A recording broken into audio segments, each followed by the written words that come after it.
आज करवाएंगे यार हम आइज के बारे में बताएंगे, ठीक है। आइज बुक खोलो फटाक से, 10th क्लास की। आइज वाला डायग्राम दिख रहा है यार। हमारी जो आइज है, कोई कौन सा फोन यूज करते हो रे? अर्शवीर क्या अंशवीर है? उसका मेगापिक्सल कितना है? 18। आइज का कितना होता है? आइज कितने मेगापिक्सल की होती है? इनफाइनाइट होती है। 500 होती है। लिखो, our eyes has 576 मेगापिक्सल्स। जो अपना कैमरा है ना इसका 576 मेगापिक्सल्स का है। आईज में बहुत सारे पार्ट है, डायग्राम में देखो यार, यू कैन सी। कॉर्निया है, दिख रहा है कॉर्निया। रेटिना है, इसको लिखो मत, देखो फटाक से पहले डायग्राम में देखो। कॉर्निया दिख रहा है, सबसे आउटर लेयरिंग कॉर्निया। रेटिना दिख रहा है। कॉर्निया इज द प्लेस जहां पे आपकी लाइट एंटर होती है आपकी आंखों में, ठीक है। और रेटिना इज द प्लेस जहां पे इमेज बनती है, ठीक है। अब तुमने गाना सुना होगा ब्लू आइज हिप्नोटाइज। ये ब्लू आइज क्यों होती है लोगों की? Blue eyes, black eyes, brown eyes क्यों होती हैं? This is because of the colour of iris. Iris दिख रही है, तो इरिस का कलर होता है वो। लिख लो ये चीज कि the image is formed on the light sensitive part of the I called retina. Retina पे इमेज बनती है, ठीक है भाई। Light sensitive part of the I that is retina. Retina पे बनेगी इमेज। एग्जाम में क्वेश्चन आता है बहुत बार कि which part of the eye leads to formation of the image, right? Okay, इसमें लिखो कि भाई the colour of the eyes is due to the colour of the eyes is due to the color of the iris, color of the iris, iris, ठीक है भाई। ये जो iris है, देखो डायग्राम में एक प्यूपिल भी होगा। iris है, प्यूपिल भी होगा। उससे बैठ जाओ। एक प्यूपिल भी होगा, दिख रहा है प्यूपिल सामने लेंस के साथ। प्यूपिल कंट्रोल करता है amount of light entering the eye. क्यों ऐसा? कभी आप सनलाइट में जाते हो, धूप लगती है बार आप ना, तो क्या होता है आपका आईज को थोड़ा क्लोज कर देता, थोड़ा सा छोटा कर देता ताकि लाइट कम जाए। अगर सनलाइट में ज्यादा लाइट जाएंगी तो आपकी आईज डैमेज हो सकती है। तो उसके हिसाब से प्यूपिल आपकी आईज में लाइट भेजता है। आप अंधेरे में रहते हो, आपकी आंखें बड़ी रहती हैं ताकि ज्यादा लाइट एंटर हो सके। उल्लू की आंखें देखिए, बड़ी बड़ी, राइट? तो बिल्कुल वही सुनो। तो प्यूपिल क्या करता है? Amount of light entering the eye उसको कंट्रोल करता है। कौन सा पार्ट? प्यूपिल। और प्यूपिल का साइज कौन कंट्रोल करेगा? इरिस। तो लिख लो इसको, iris controls the size of the प्यूपिल। Iris controls the size of the प्यूपिल, right? Pupils, PUPIL, प्यूपिल। मेरा ही पेन मिला तो प्यूपिल, अरे नहीं, अब प्यूपिल, ओ भाई pupil regulates the amount of light entering the eye, ठीक है। ये है प्यूपिल का काम। हमारी आईज में जो लेंस है कैसा है? कॉनकेव, कॉन्वेक्स है? तुक्के बाज बैठे। Convex lens, we have convex lens. लिख लो, our eyes has convex lens. आपके किस पार्ट में लाइट एंटर करती है? तो सबसे पहले लिखो, light enters through the part called cornea. Light first enters through the part of I that is cornea. Cornea से पहले, सबसे पहले इट्स अ ट्रांसपेरेंट लेयर, वहां से लाइट एंटर करती है, ओके। अब कुछ डिफेक्ट्स हैं भाई आई के, जैसे मैंने चश्मा लगा रखा है, बहुतों को चश्मा लगा होता है, ठीक है। तो डिफेक्ट्स होते हैं, तो इसको लेंसेज से करेक्ट करते हैं, ठीक है। तो एक है मायोपिया। हाँ भाई सिमरन, क्या होता है मायोपिया? बारे में पढ़ा होगा। आईज के डिफेक्ट है मायोपिया। मायोपिया मतलब नियर साइटेडनेस, पास का दिखता है, दूर का नहीं। जैसे मेरे को है, इस एज में, जो मेरी एज में है, उनको दूर का थोड़ा कम दिखता है, ओके, एंड पास का अच्छा दिखता है। लिख लो मायोपिया। रिफ्रैक्टिव डिफेक्ट्स हैं, लिखो defects, refractive defects of eyes, heading डालो। Refractive defects of eye, number 1 myopia. Myopia में लिखो, मायोपिया में लिखो कि it is also called near sightedness, मतलब पास का दिखता है, क्लियर दिखता है, नियर साइटेडनेस, ठीक है, it is also called near sightedness. देखो in this defect person cannot see the far object clearly. Person cannot see the far objects clearly. But the person can see the near objects clearly. Far object ठीक से नहीं देख पाता, पास के object clearly देख लेता है। ऐसा क्यों? क्योंकि उसमें जो इमेज बनती है इसकी रेटिना के आगे बनती है। देखो डायग्राम में देखो, मायोपिया, पेज पलटो, दिख रही है जो इमेज बन रही है, image forms in front of the retina. अब पीछे ले जाना है, उसको डाइवर्स करना है, तो कौन सा लेंस यूज होगा? Concave lens. दिख रहा है, पीछे आके इमेज बना रहे, फिर रेटिना पे एकदम ऊपर, तो लिख लो in this defect the image is formed in front of the retina. Image is formed in front of the retina. Okay. This is because ऐसा क्यों होता है? नंबर 1 पॉइंट लिखो, number 1 excessive curvature of the eye lens, curvature बढ़ जाता है eye lens का। Number 1 excessive curvature of the eye lens, excessive curvature of the eye lens. Number 2 elongation of eye ball, elongation of eye ball. ये reasons हैं, reasons हैं elongation of eye ball, आंख की पुतलियां बड़ी हो जाती हैं, ठीक है, एलोंगेशन ऑफ आई बॉल। क्या लिखवाया मैंने कि इसमें लिखा है मैंने कि रेटिना से पहले बनती है इमेज, लिखवा दिया ना। To correct this image, to correct this defect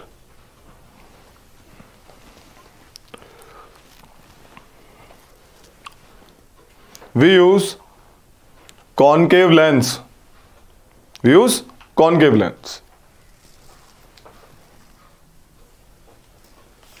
secondly को hypermetropia,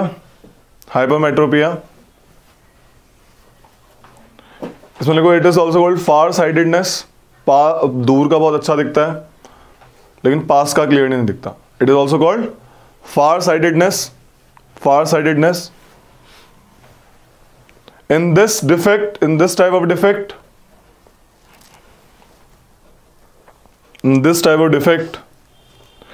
a person can see far objects distinctly.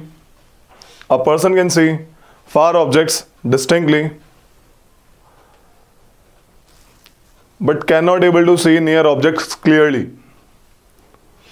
बूढ़े लोग देखें, उनको पास का थोड़ा कम दिखता है, उनको अगर दूर का भी कम दिखता है, नहीं पास का भी थोड़ा कम दिखता है उनको, ठीक है।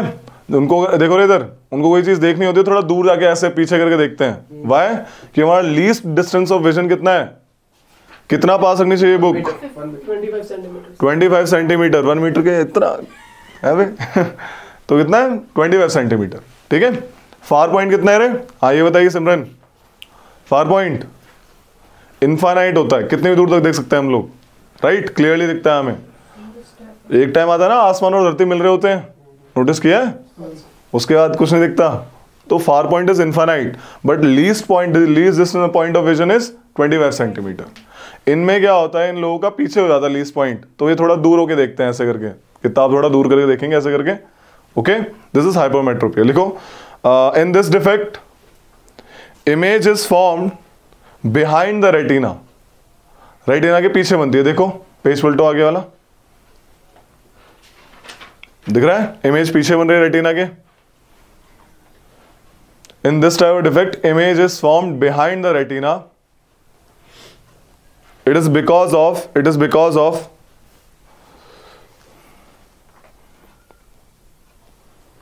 Increase in focal length, focal length ज्यादा बढ़ जाती है। And eye ball become too small. Second क्या है पार्ट इसका, आई बॉल जब बहुत छोटी हो जाती है, तो भाई इनको पास का नहीं दिख पाता ठीक से। To correct this image, to correct this defect, they use the another kind of lens called, they use the convex lens. Convex lens use करते हैं, convex lens, they use the convex lens. Okay, presbyopia दोनों लिखो। with aging presbyopia, with aging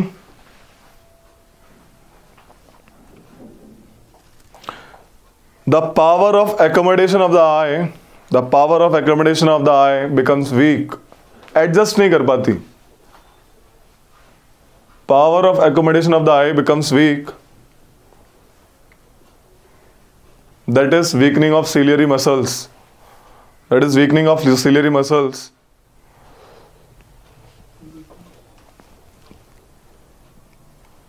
Which leads to development of presbyopia. In presbyopia, person has combined defect of myopia and hypermetropia. पास का भी नहीं दिखता, दूर का भी नहीं दिखता ठीक से, तो दोनों लेंस यूज करते हैं। इनके जो चश्मे होते हैं, देखो इधर ये चश्मे होते हैं ना इनके ऐसे, तो ऊपर वाला पार्ट दूर देखने के लिए बना होता है, तो कॉनकेव लेंस का बना होता है। नीचे वाला पार्ट पास में ऐसे नीचे के लिए देखते हैं, ऐसे ना एक सर्कल सा दिखेगा तुम्हें, ठीक है, वो कॉन्वेक्स लेंस का होता है। तो लिख लो मायोपिया एंड हाइपरमेट्रोपिया।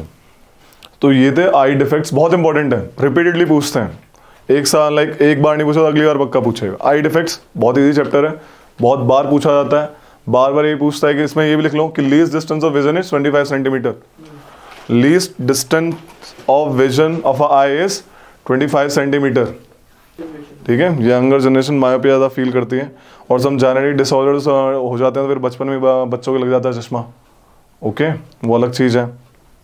लिखो least distance of vision is 25 centimetre and far distance of vision of I is infinite. Infinite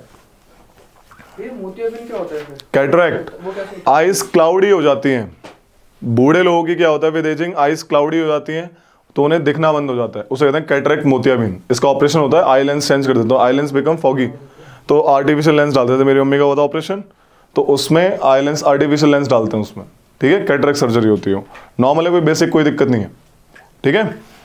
अब है भाई कि व्हाइट लाइट जो होती है, जो सनलाइट आती है, कितने कलर्स की बनी होती है? 7। कौन कौन सा विबग्योर?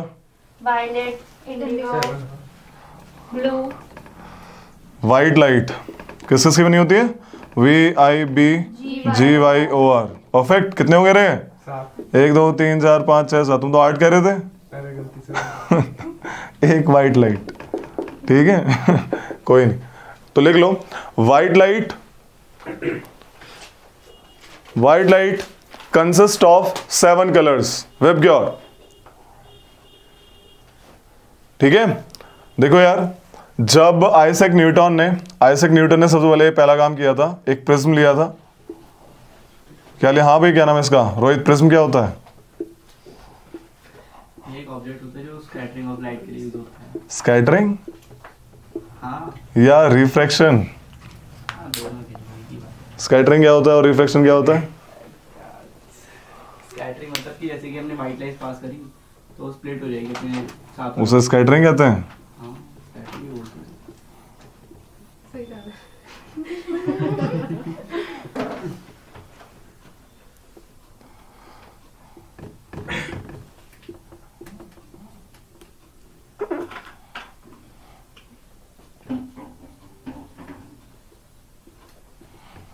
जिसकी सबसे कम वेवलेंथ होती है, जिस लाइट की सबसे कम वेवलेंथ होती है, वो ज़्यादा रिफ्रैक्ट होती है, ठीक है। यही और रेड लाइट की क्या है? सबसे ज़्यादा वेवलेंथ है, तो बहुत कम रिफ्रैक्ट होगी, बहुत कम वो डाइवर्स होगी, लाइक डाइवर्स होगी from this point of view, from this surface. Why? Because it has a larger wavelength. यही रीज़न है कि ट्रैफिक लाइट्स में हमेशा red colour, danger signal red colour का बना होता है, क्योंकि फॉग वगैरह भी होगा ना, धुंध वगैरह भी होगी, तब भी रेड कलर आप तक पहुँचेगा। बाकी कलर स्कैटर हो जाएंगे वहीं पे आसपास विद सम और लाइक कुछ एक्सटेंट तक, बट रेड लाइट लीस्ट होती है एकदम, ठीक है। तो विबग्योर में लिखा ये कि 7 कलर होते हैं इनके, इसमें लिखो the red light has a longer wavelength, the red light has a longer wavelength, therefore it refracts the least. ये फिनोमेना क्लियर है, ये चैप्टर क्लियर हो जाएगा नॉर्मल। जब व्हाइट लाइट, अरे सुनो रे, जब व्हाइट लाइट अभी बताया ना 7 कलर में बटती है, दिख रहे हैं? तो दिस इज VIBGYOR, ये हो गया भाई dispersion, dispersion of white light into 7 colours. और इस 7 कलर्स के बैंड को क्या बोलते हैं? स्पेक्ट्रम। कि भाई स्पेक्ट्रम है ये 7 कलर का बैंड जो है, अगर एक साथ है स्पेक्ट्रम, ठीक है, समझ आया? डिस्पर्शन क्या हुआ कि भाई आपकी लाइट बट गई, अलग अलग कलर की फ्रीक्वेंसीज में, अलग अलग कलर की वेवलेंथ में बट गई। Okay, this is dispersion of white light. Spectrum इस कलर बैंड को कहते हैं, ठीक है। स्कैटरिंग बताएंगे इसको। रिफ्लेक्शन क्या होता है? नॉर्मल कोई भी सरफेस है, प्लेन सरफेस, लाइट आई और रिफ्लेक्ट कर गई, बाउंस बैक, बाउंसिंग वाली जैसे बॉल करते हैं, राइट। और रिफ्लेक्ट में क्या होता है? 2 मीडियम होते हैं, राइट और नॉट, एक रेयरर एक डेंसर, या फिर उल्टा कर लो कोई दिक्कत नहीं है, आपकी लाइट डायरेक्शन चेंज कर लेती है, समझाया?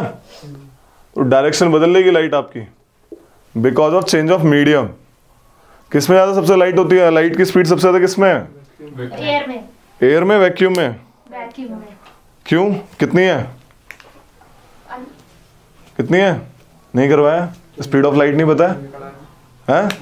ये जो सी की वैल्यू नहीं पता है? कितनी है रे? 3.8 into 10 raised per 3.8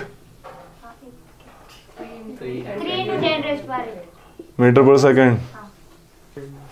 dispersion of light करवाई, स्पेक्ट्रम बताया, तो लिख लो when white light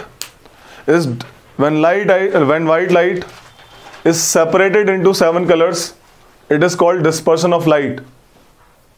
When white light is separated into 7 colors, it is called dispersion of light. ठीक है भाई, it is called dispersion of light.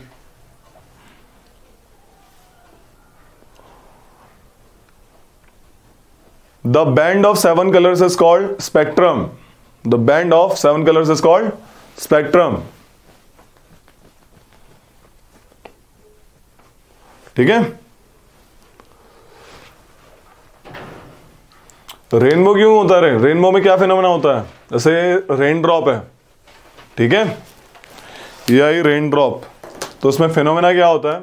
जब रेनबो आता है, आपकी सनलाइट रेन ड्रॉप पे गिरती है, क्योंकि it acts like a prism, तो आपकी सनलाइट को सेपरेट करती है। तो लाइट आती है, आपकी रेन ड्रॉप पे गिरती है, ठीक है, यहां से 7 कलर में बट जाती है। क्या हो जाती है?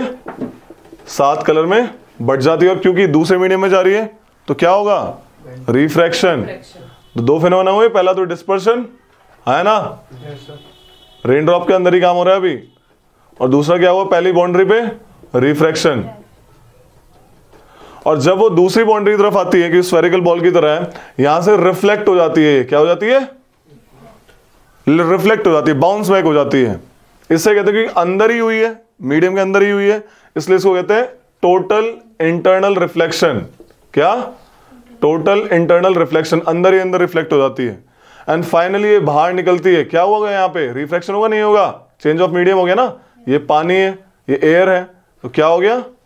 रिफ्रैक्शन। तो रेन ड्रॉप में 4 फिनोमेना होते हैं। क्वेश्चन आता है कि भाई रेन ड्रॉप में कौन सा फिनोमेना होता है? कुछ कोई कहता है रिफ्लेक्शन, कोई कहता है रिफ्लेक्शन, सब होता है। तो लिख लो, ऐसे रेनबो बनता है। रेनबो का भी देखना हो, बारिश का मौसम हो, पीछे सूरज होना चाहिए, तब आगे की तरफ देखना, रेनबो दिख जाएगा, ठीक है। लाइट भी होनी चाहिए, बारिश भी होनी चाहिए, रेनबो दिख जाएगा। कभी वो जो फारे होते हैं उनको देखना, उनके बीच में से देखना, आसमान की तरफ रेनबो दिखेगा। फारे में तो दिखता है, एक ही तो बात है एक तरीके की, ठीक है। तो लिख लो, in rainbow formation the raindrop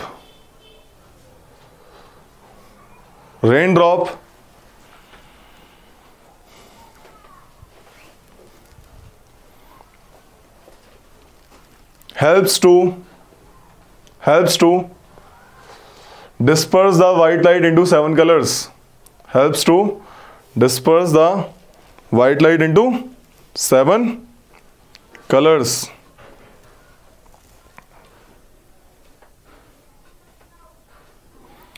There are 4 phenomena occur in raindrop. 4 phenomena होते हैं. कौन कौन से पता लगा? डिस्पर्शन, रिफ्रैक्शन, ये एक साथ होते हैं दोनों. Number 1 2 dispersion, refraction, then total internal reflection and then refraction. सारे अलग अलग फिनोमेना. बाहर क्यों नहीं चलेगी लाइट? बारी तो आ गई. मैंने वो ऐसे टोटल अच्छा, यहां से इसकी प्रॉपर्टी है कि अंदर ही अंदर मामला है तो रिफ्लेक्ट मार गई. इससे एक शाइनी सरफेस था तो मार के सीधा अंदर आ गई. ये कहानी थी. ठीक है, थोड़ी गई होगी, नॉट हार्डली मैटर्स. तो जितनी थी उसने आके ये मामला किया. सो kind of that thing. Sir वहाँ पे वापस क्यों नहीं? किसमें? जहाँ पे रिफ्लेक्शन हो रही है वहाँ पे रिफ्लेक्शन वापस क्यों नहीं? अच्छा ऐसे. हाँ. अरे ऐसे हो जाती रेनबो नहीं बनता. नॉर्मल है, ये रेनबो फॉर्मेशन में काम होता है ऐसा. ठीक है, ये मत पूछो वहां पे वापस क्यों नहीं. बस ये समझो कि भाई कि आपका dispersion, refraction and total IR and refraction होता है इसमें. ठीक है, तभी रेनबो बनेगा. एक और बात बताता हूं. कभी सोचा रेनबो हमेशा ऐसे सेमी सर्कुलर क्यों होता है? सीधा क्यों नहीं होता? आड़ा टेढ़ा क्यों नहीं होता? है ना, ऐसे इंद्रधनुष की तरह होता है ना एकदम ऐसा. कहीं भी उसको 90 डिग्री नहीं होता है. क्यों? इसलिए क्योंकि रेन ड्रॉप स्फेरिकल शेप है. Okay, because it is scale में देखते तो सीधा दिखता है ना. व्हाइट लाइट को स्केल से देखोगे तो उसमें तो नहीं दिखती ऐसे. रेन ड्रॉप का शेप स्फेरिकल है, that's why you see the kind of like this kind. Okay, तो ये कहानी है. अब हेडिंग डालो, एटमॉस्फेरिक रिफ्रैक्शन. आप देखते होगे स्टार्स ट्विंकल करते हैं, राइट? स्टार्स क्या करते हैं? ट्विंकल. वाई सो? हमारी अर्थ के पास, हमारी जो अर्थ है इसके आसपास है एटमॉस्फेयर. ठीक है भाई, एटमॉस्फेयर है. कौन कौन से गैसेस है एटमॉस्फेयर में? नंबर 1 क्या भैया? ऑक्सीजन और सॉरी सबसे ज्यादा गैस कौन सी है? Carbon, nitrogen. कितनी परसेंट है? सर 73. 78 के अराउंड. ठीक है, मतलब major proportion nitrogen. Then sir carbon, oxygen. Oxygen, nitrogen, oxygen, 21%. फिर आर्गन, आर्गन, फिर water vapour. CO2.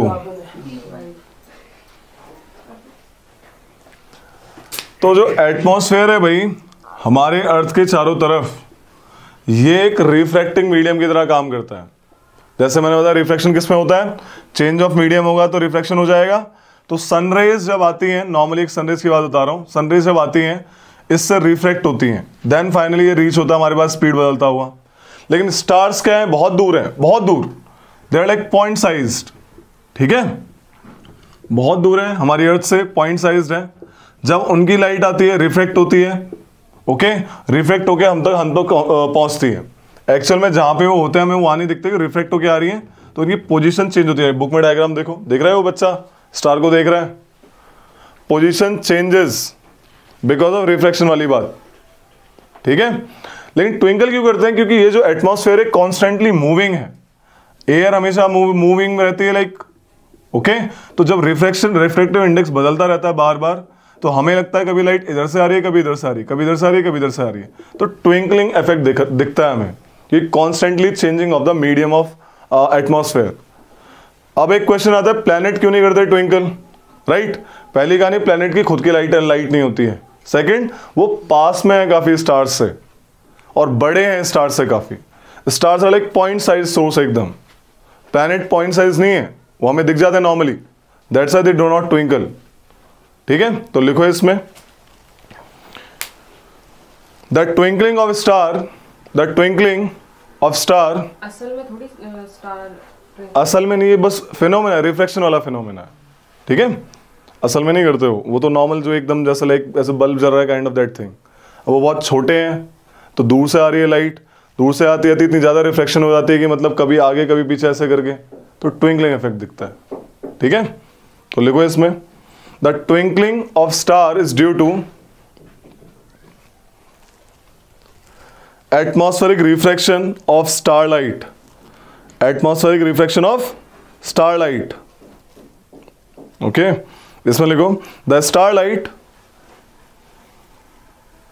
on entering the Earth's atmosphere, on entering the Earth's atmosphere undergoes refraction. Undergoes refraction continuously. Undergoes refraction continuously before it reaches the earth. Before it reaches the earth.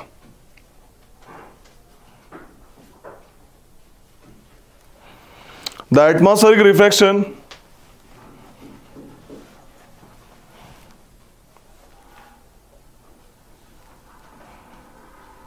occurs in medium of atmospheric refraction occurs in medium of gradually changing refractive index.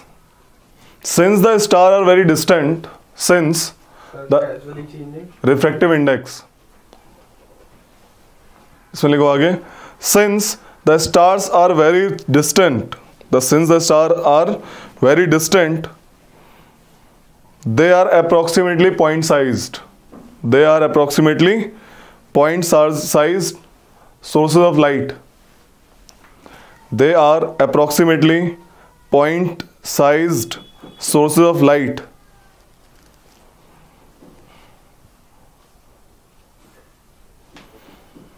As the path of rays, as the path of the rays of light coming from the star, as the path of the rays of light coming from the star goes on varying slightly, goes on varying slightly, the apparent position of the star fluctuates. The apparent position of the star fluctuates.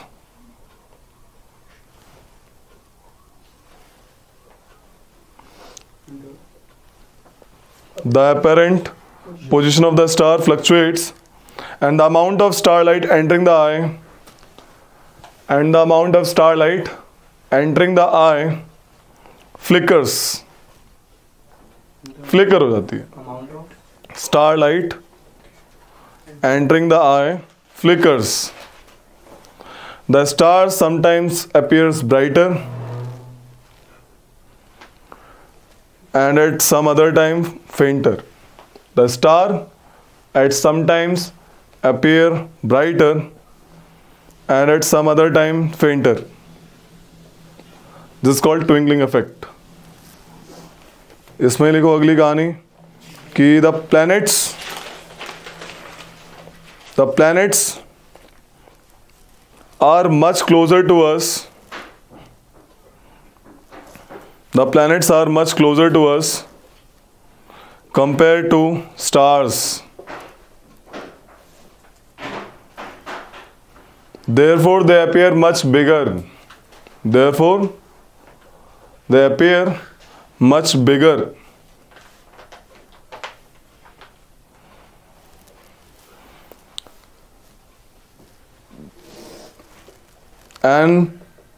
And the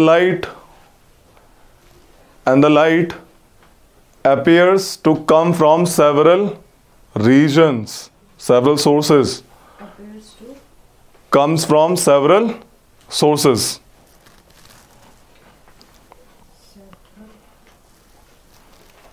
The light coming from the several points, the light coming from the several points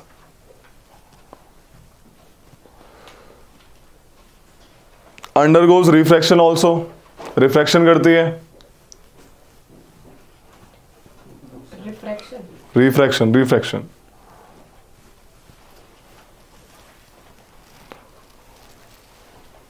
And the refracted light from several points cancels the twinkling effect. कि बहुत सारे sources आती हुई दिखती है तो twinkling effect को cancel कर देती है. ठीक है? लाइट फ्रॉम क्या आती है भैया? and the reflected light from several points cancels the refracting effect. That's why planets do not twinkle. That's why planets do not twinkle. ये एटमॉस्फेरिक रिफ्लेक्शन हो रहा है गैसेस की वजह से. एटमॉस्फेयर और बेसिकली एनवेलप ऑफ गैसेस, उनकी वजह से रिफ्लेक्शन हो रहा है, इसलिए हमें स्टार ट्विंकलिंग होते हुए दिख रहे हैं.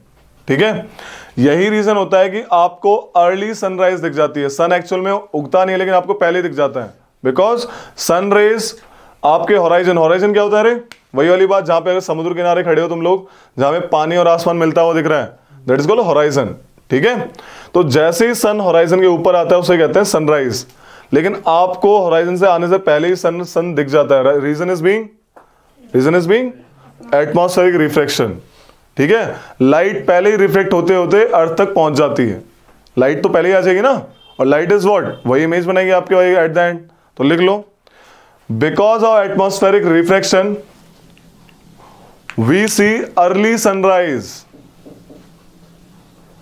2 मिनट पहले का गैप होता है, बस 2 मिनट पहले. ठीक है, 2 minutes early. Because of atmospheric reflection we see early sunrise, bracket में 2 मिनट्स बिफोर. और सूरज डूब जाता है फिर भी आपको रेज दिखती हैं. Delayed sunset, we see early sunrise and delayed sunset, 2 minutes gap. यही इसका जो मतलब कारण यही है. ठीक है, अब आता है स्कैटरिंग ऑफ लाइट. इसमें लिख लो, because of scattering of light, because of scattering of light we see the blue colour of the sky. देखो यार, आपकी जो सनरेज हैं कितने क्या बोलते हैं, कितने कलर्स की बनी हुई है? White light is consist of 7 colours. जो सबसे लो कलर्स होते हैं, जो लो वेवलेंथ वाले होते हैं, ये बहुत जल्दी स्कैटर हो जाते हैं. स्कैटर मतलब पार्टिकल से टकरा के स्प्रेड हो जाते हैं. ठीक है, फैल जाते हैं. That's why we have blue colour of the sky. हमारे आसमान में एटमॉस्फेयर है तभी हमें बादल आसमान नीला लगता है.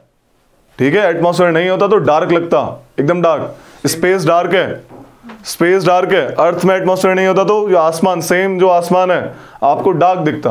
Why? Because they act as a reflective index. ये रिफ्लेक्टिव मटेरियल की तरह काम कर रहे हैं. अब क्योंकि शॉर्ट वेवलेंथ वाली जो लाइट्स है उनको स्कैटर कर देते हैं, स्प्रेड कर देते हैं ऑल ओवर द मीडियम, तो that's why it looks blue. Why not red? क्यों, तो पास होती है नॉर्मल. ठीक है, छोटे पार्टिकल स्कैटर नहीं कर पाते. लेकिन इसी का कारण क्या है? जब अर्ली सनराइज होती है आसमान लाल दिखता है, सनसेट पे भी लाल दिखता है, क्योंकि सन होता है दूर. वहां पे पास में दूर आपका ब्लू कलर स्कैटर हो जाता है, लेकिन जो आपकी आंखों तक पहुंचता है वो कौन सा कलर है? Red. That's why at sunrise and sunset the sky appears red. तो लिख लो इसको, द स्काई अपीयर्स ब्लू. और यही रीजन है ओशंस भी ब्लू दिखते हैं. ओशंस का ब्लू दिखने का कारण क्या है? Same scatter blue colour of the light, oceans appear blue. ठीक है, देखो, the sky appears blue because they scatter blue colour of the white light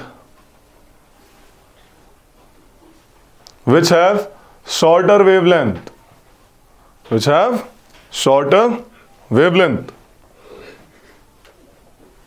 क्या है बे, थक गए? थकना नहीं है.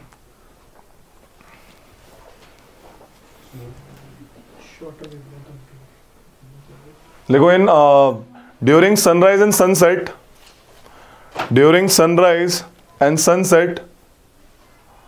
the sky appears reddish.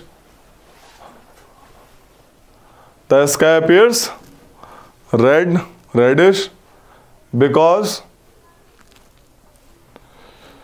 lights of shorter wavelength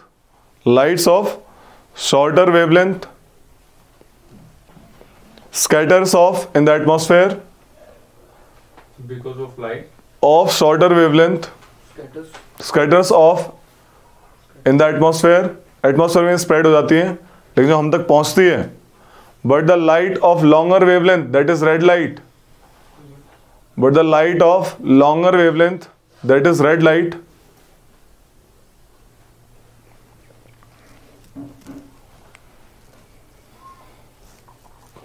riches the earth.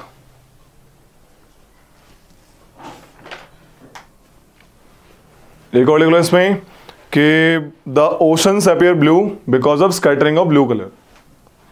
Oceans फैल जाता है ना, स्कैटर मतलब स्प्रेड होना। लाइट जैसे मैंने बताया था, स्कैटरिंग कोलाइडल सॉल्यूशन है ना। Tyndall effect is scattering of light है बेसिकली। आप अंधेरे में अगर कोई आपके दरवाजे में होल है तो उसमें आप देखोगे तो आपको डस्ट पार्टिकल दिखेंगे। तो डस्ट पार्टिकल से, क्लाउड पार्टिकल से लाइट का स्कैटर होना यानी कि स्प्रेड होना, उससे क्या कहते हैं, स्कैटरिंग ऑफ लाइट।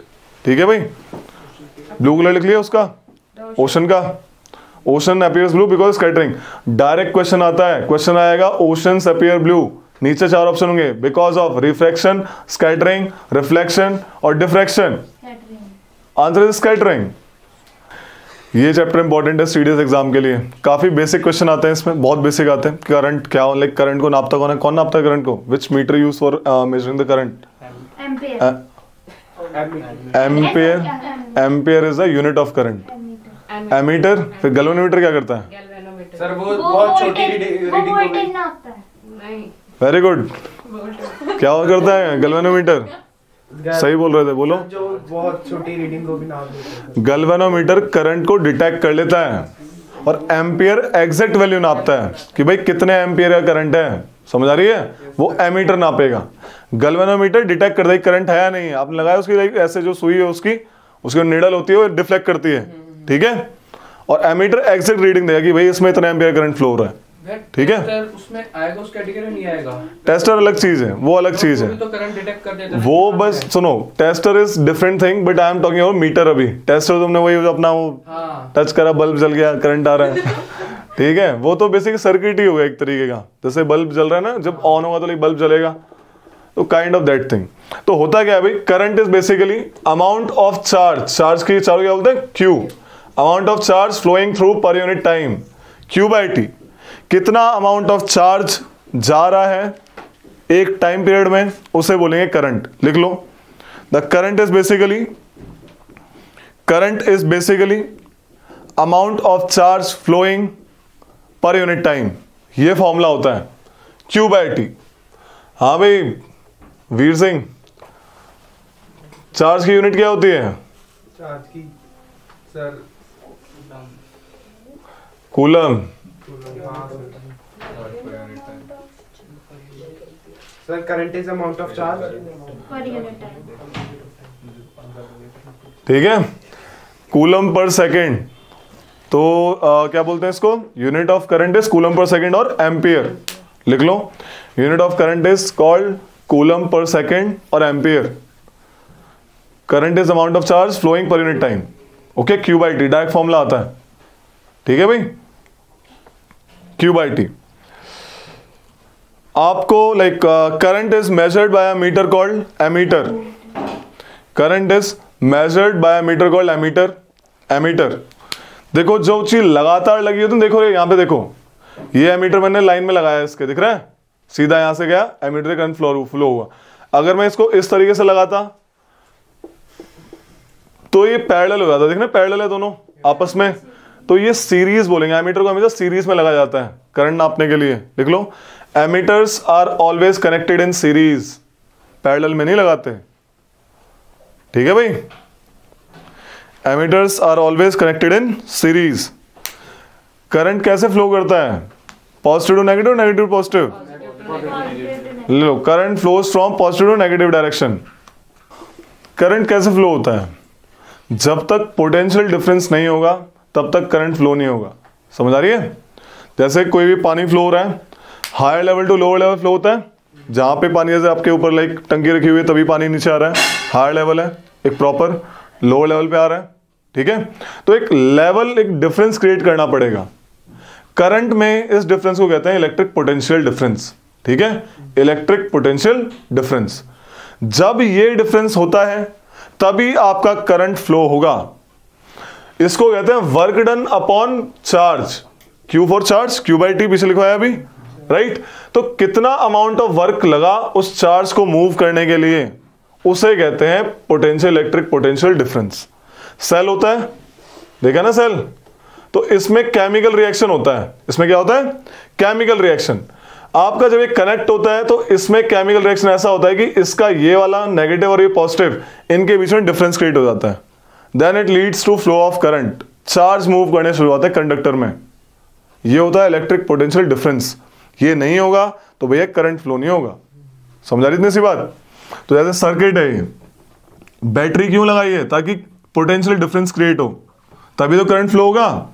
और इसको नापने के लिए जैसे कोई भी लाइक ये बल्ब है यहाँ पे, ओके, तो इसका पोटेंशियल नापने के लिए हम क्या करते हैं? वोल्ट मीटर यूज करते हैं। क्या करते हैं? वोल्ट मीटर को पैरेलल में लगाते हैं हमेशा कि कितना वोल्टेज आया है। ठीक है, इसकी यूनिट क्या होती है? Volt, basically volt. ठीक है, और क्या बोलेंगे? वर्क यूनिट क्या होती है? What's the unit of work? Joule. Joule. और चार्ज की? कूलम।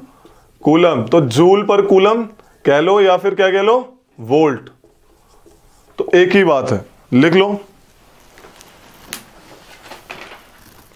कि the electric potential difference between 2 point in an electric circuit, the electric potential difference between 2 points in an electric circuit carrying some current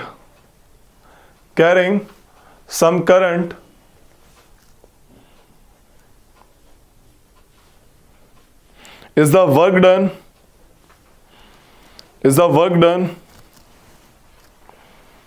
to move unit charge from one point to the other. तो लिख लो इसको, V equals to W by Q. V equals to W by Q. V for electric potential, W for work done, Q for charge.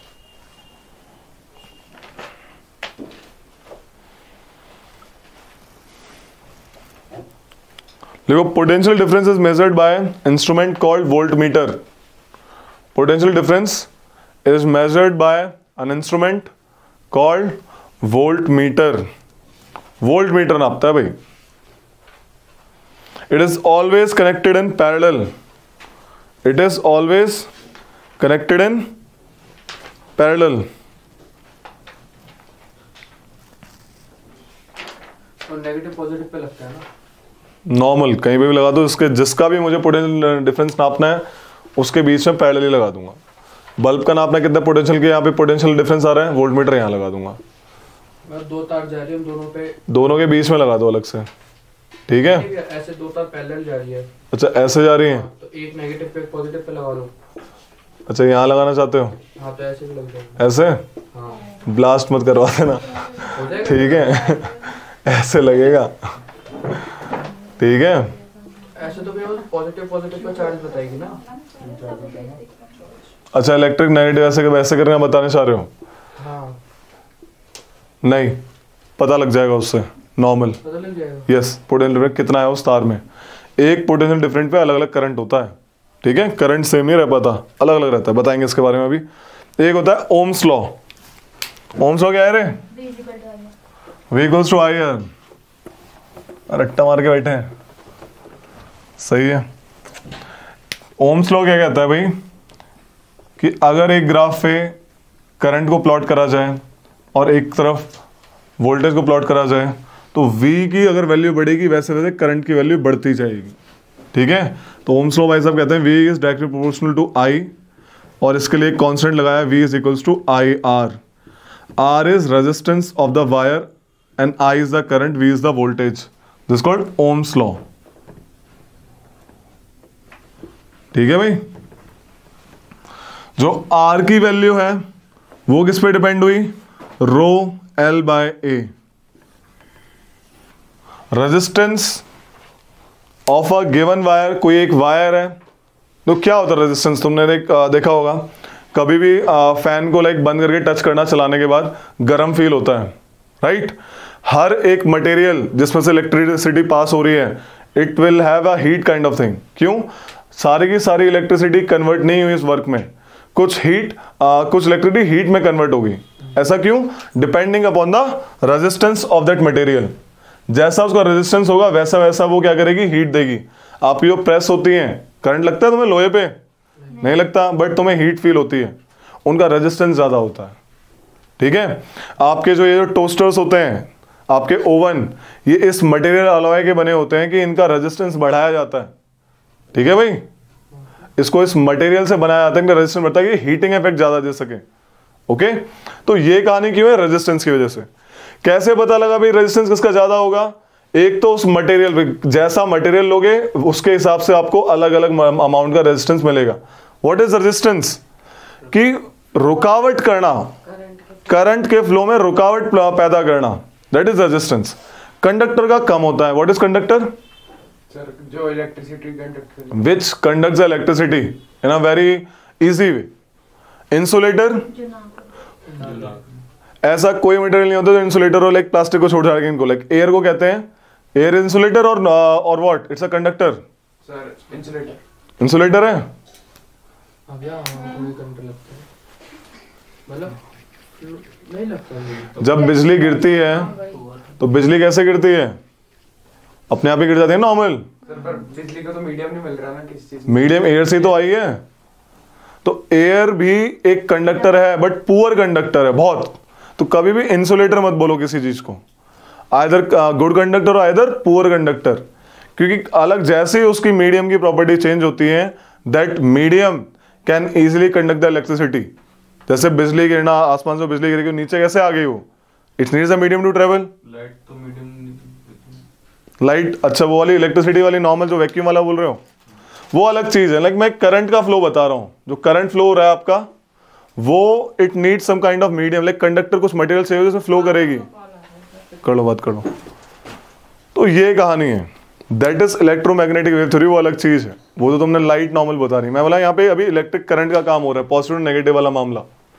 ठीक है, तो poor conductor होती है air, normal times में नहीं कंडक्ट करती, but at a times it conduct the electricity. ठीक है, तो लिखो इसको, as per Ohm's law, as per Ohm's law, in a given conductor, in a given material, if we increase the voltages,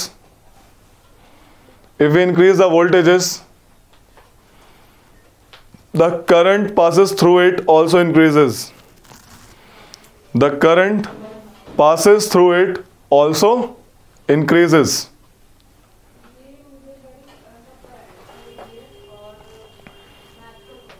That is V equals to IR. ये इसकी क्या है equation? V equals to IR। समझ आ गई? देखो, resistance of a material, resistance of a material depends upon, किस पे depend करता है किसी material resistance? Number one, resistivity. Resistivity पे डिपेंड करता है, जिसकी जितनी ज्यादा रेजिस्टिविटी होगी उसका उतना ही ज्यादा रेजिस्टेंस होगा। ठीक है, लिखो, number one resistivity which is noted by rho, rho बोलते हैं इसको, दिस इज रो, ऐसे रो पढ़ा है ये 11th में। Depends upon L, length of wire. Number two, depends upon length of wire. कैसे डिपेंड होगा रे? हाँ भाई वीर, कैसे डिपेंड होगा? क्या? कि रेजिस्टेंस किसी वायर का अगर लेंथ बढ़ाएंगे तो क्या होगा, बढ़ेगा घटेगा? सर लेंथ बढ़ा देंगे तो बढ़ेगा सर एरिया बढ़ेगा। हाँ बढ़ेगा। बढ़ेगा, रेजिस्टेंस बढ़ेगा। बिल्कुल सही है, घबरा क्यों रहे हो? ठीक है, तो लिख लो, डिपेंड्स ऑन लेंथ। इसमें लिख लो, if we increase the length resistance increases, directly proportional है।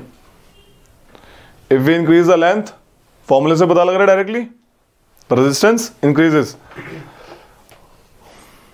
तुम बताओ, अगर मैंने किसी वायर का एरिया बढ़ा दिया, एरिया मतलब ये वायर उसको मोटा कर दिया, तो करंट बढ़ेगा या घटेगा? सर बढ़ेगा, करंट और रेजिस्टेंस भी बढ़ेगी। करंट भी बढ़ेगा, रेजिस्टेंस भी बढ़ेगा। नहीं, बहुत बढ़िया। करंट घटेगा, रेजिस्टेंस बढ़ेगी।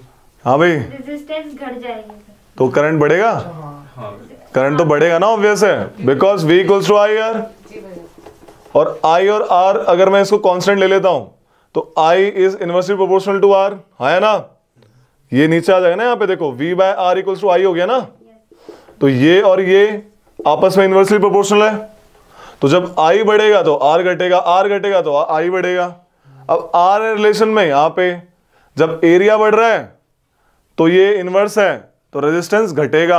अब रेजिस्टेंस घट रहा है तो यहां पे क्या होगा, करंट बढ़ेगा। सिंपल सी बात है, नॉर्मली भी बात है। मैंने क्या बताया, कंडक्टर्स का रेजिस्टेंस कम होता है इसलिए वो अच्छा करंट उनमें ट्रेवल होता है। ठीक है, तो लिख लो इसमें कि depends upon area of the cross section of the wire. Cross section होता है मोटापा, वही उसकी विड्थ। Area of the cross section of the wire, इसमें लिख लो if area of the wire increases the resistance decreases. ठीक है, ये समझ आया। रेजिस्टेंस किस पे डिपेंड करता है, अलग अलग रेजिस्टिविटी होती है। सबसे कम रेजिस्टिविटी किसकी है, किस मटेरियल की है, sir copper, silver. Silver is the best conductor. अच्छा पर वो सर प्लेसमेंट टेकिंग वो सस्ता है। लिखो, सही बोल रहे हो, बिल्कुल सही बोल रहे हो कि हर जगह सिल्वर, चांदी चांदी अगर चोरी नहीं हो जाएंगे तो कॉपर सेकंड इज कॉपर। अरे भाई लिखो लिखो लिखो कि silver is the best conductor of electricity, लिखवाया हुआ है पहले भी, है ना, because it has low resistivity. तो number one is silver, number one is silver, number two is copper, three is aluminium, four is W. W मतलब रे वीर सिंह, टंगस्टन। तुम वीर सिंह हो, हैं? डब्ल्यू मतलब टंगस्टन। ओके, गोल्ड इससे ऊपर होता है ना, गोल्ड नहीं होता भैया। गोल्ड नॉर्मल ज्वेलरी, लाइक उसको कंडक्टर वाले मामले में यूज नहीं करेंगे। Property it's a most malleable and ductile metal. Malleable मतलब इजीली मेल्ट हो जाएगी। वेरी गुड, सर जैसे ऐसे जैसे प्रेस करेंगे तो फिर वो थिन शीट में होगा। वेरी गुड, ये सही है। ठीक है, it is beaten into thin sheets. What do you mean by ductile? जिसमें वायर्स में कन्वर्ट हो। गुड, सीखो कुछ। सोनरस बताओ तुम, आवाज आती है जो आवाज आती है, जिसको आवाज आती है, तुम सोनरस तो आवाज आएगी। गूंजती है ना ऐसे। Ringing sound, ringing sound, ringing sound. ठीक है, तो ये होता है। देखो अब एडिशन और बता रहा हूँ, जैसे कोई भी सर्किट है, ठीक है, उसमें रजिस्टर्स ऐसे लगे होते हैं, राइट, रजिस्टर्स ऐसे लगे हुए हैं।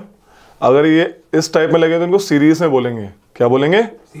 सीरीज में बोलेंगे, जैसे R1, R2, R3। अब इनका जो कंबाइंड होगा, अगर कंबाइंड करके रेजिस्टेंस निकालेंगे कि बोला भाई R फाइनल बता दो कितना होगा इन तीनों को मिला के, तो कैसे पता लगेगा? प्लस करेंगे डायरेक्टली। ठीक है, R1 plus R2 and R3, समझ आया? सीरीज में रजिस्टर लगे होंगे तो उनको डायरेक्टली प्लस कर दिया जाएगा, तो डायरेक्ट फाइनल आंसर आ जाएगा। लिख लो, इसको बना लो, और रेजिस्टेंस इन सीरीज वाला फाइनल वाला ऐसे आएगा। अब ध्यान से देखो एक बात, ये जो तीनों को मिला के आएगा, ऑब्वियस है ना, थोड़ा ज्यादा होगा ये तीनों को ऐड कर रहा है डायरेक्टली। अब जब रजिस्टर्स पैरेलल लगे होते हैं, जब ऐसे लगे हैं, दिख रहे हैं? R1, R2, R3 और सर्किट ऐसे बना है, ये बैटरी लगा दी। ठीक है भाई, तो इन्हें पैरेलल ऊपर नीचे ऐसे करके लगे हुए हैं, सीरीज में लगे हुए ना, इन्हें बोलेंगे पैरेलल ही लगे हुए हैं। तो काइंड ऑफ दैट थिंग, तो ये करा रही है सीरीज वाला। इसमें पैरेलल कैसे होते हैं? देखो, इसमें होता है 1/RP पैरेलल वाला, 1/R1 plus 1/R2 plus 1/R3, ऐसे ऐड होता है। बाकी फ्रैक्शन है, नॉर्मल ऐड करनी आती होंगी, सबका एलसीएम ले लो, फटाक से ऐड कर दो ऊपर नीचे। तो जो फाइनली जो आंसर आता है, फाइनली जो आंसर आता है वो इन तीनों रेजिस्टेंस से कम आता है। समझ आ रहे हो? तो ये वाली जो है इसमें ज्यादा आ रहा है, इसमें कम आता है। ठीक है, तो लिख लो इस चीज को, बना के पहले इसको डायग्राम बनाओ और फटाक से लिख लो, resistance parallel are added by this formula, 1/R1, 1/R2, 1/R3। Okay, लिख लिया? इसमें लिखो, the final resistance in parallel is less than the individual resistance. The final sum of resistance in parallel is less than the individual resistance. ठीक है, series वाला लिख लो, the final resistance in series is more then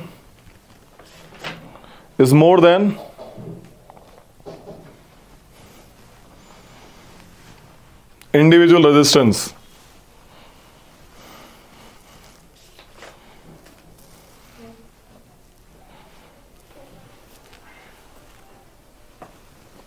अब एक 2-3 फॉर्मूले हैं, पहले उससे पहले एक जूल्स लॉ ऑफ हीटिंग बता देते हैं, जो बार बार आते हैं, क्वेश्चन बार बार दिखते हैं। 3 फॉर्मूले, 4 ऑप्शन बनाया था, एक अपने मन से बना देता है, बच्चे को पता नहीं होता है। ओके, पावर क्या होती है रे? What is power? Power is basically amount of work done पर यूनिट टाइम। ठीक है, वर्क अपॉन टाइम, समझा रहे इतना सा? तो वर्क क्या था हमारे, जो पिछली इक्वेशन थी क्या था work? V equals to W by Q, तो W equals to V Q हो जाएगा। ठीक है, W equals to V Q, तो यहां पे W की वैल्यू ये वाली डाल देंगे कि इलेक्ट्रिसिटी पढ़ रहे हैं, राइट? तो क्या होगी? We Q by T. अब देखो Q बाई टी क्या था? हाँ, ये बताइए, सबने बताइए, what is Q by T? Current. अबे करंट अपॉन टाइम नहीं, बस करंट। तो Q by T is equals to current, तो वी आई हो गया, दिख गया रे? तो this is what? This is power, this is power. Okay, power से यहां से मामला आ गया। अब देखो, दो हीट है, what is heat? Heat is at the end is energy, heat is the energy. तो हीट जब एनर्जी है, ओके, तो energy is what? What do you mean by energy? Energy की डेफिनेशन क्या होती है? क्या होती है? Potential to do the work, capacity to do the work, ability to do the work is called energy. तो एनर्जी की यूनिट क्या होती है? जूल ही होती है। वर्क कह लो, चाहे एनर्जी कह लो, चाहे काइनेटिक एनर्जी, चाहे पोटेंशियल, ऑल इज सेम। तो यहां पे देखा जाए work is what? P into T, तो P into T is work. तो वही चीज है, यहां पे पावर है, तो वर्क बना देंगे, क्या कर देंगे? T से मल्टीप्लाई कर देंगे, तो VIT is equals to energy. ये कौन सी एनर्जी है? ये हीटिंग एनर्जी है, जो आपके करंट, आपके कंडक्टर को हीट करती है। ठीक है, आपके कंडक्टर को जिस आपके इलेक्ट्रिसिटी फ्लो हुई, आपके पंखे में जो हीट प्रोड्यूस हुई, that is the heat energy produced by flow of this current with potential difference with time. What is Ohm's law? What is Ohm's law? अभी तो बताया था, V equal to I R. यहां पे V की जगह में क्या डाल दूं? IR डाल दूंगा, V इक्वल्स टू IR। क्या हो जाएगा? I into R multiply by I into T, है ना?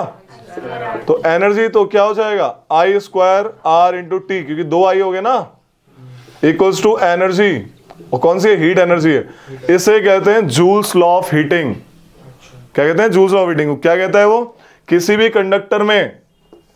कंडक्टर में हीटिंग ज्यादा होने का कारण क्या होगा? उसके करंट से होगा। जितना ज्यादा करंट फ्लो होगा, उसमें ज्यादा हीट होगी। जितना ज्यादा रेजिस्टेंस होगा, बताया था ना अभी, प्रेस गर्म हो जाती है, क्यों? रेजिस्टेंस बढ़ा रखा है हमने उसका।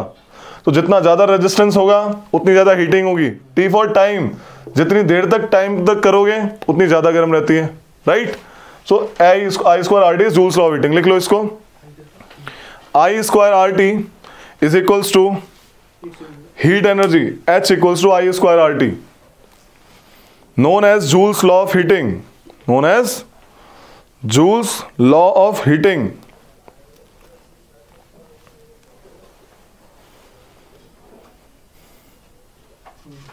The law implies that the heat produced in a resistor,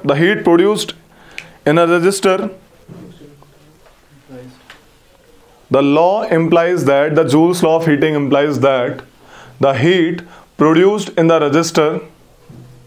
तो लिखो इसके यूजेस लिखो कि यूजेस क्या होते हैं। Uses of heating effective electric current. क्या क्या यूजेस है भाई?